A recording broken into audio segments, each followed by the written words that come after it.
কৃষি মন্ত্রণালয়ের তথ্য অনুযায়ী দেশের ৪৩টি জেলায় প্রায় ১,১৫,০০০ হেক্টর জমিতে কৃষিখাতে ক্ষয়ক্ষতি হয়েছে। ক্ষতিগ্রস্ত হয়েছে ৫ লাখেরও বেশি কৃষক। একই সময়ে মৎস্য প্রাণিসম্পদ খাতে প্রায় ৪০০ কোটি টাকার ক্ষয়ক্ষতি হয়েছে।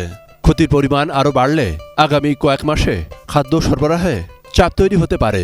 বিশেষ করে সবজি ও ধানের বাজারে এর প্রভাব পড়ার আশঙ্কা রয়েছে।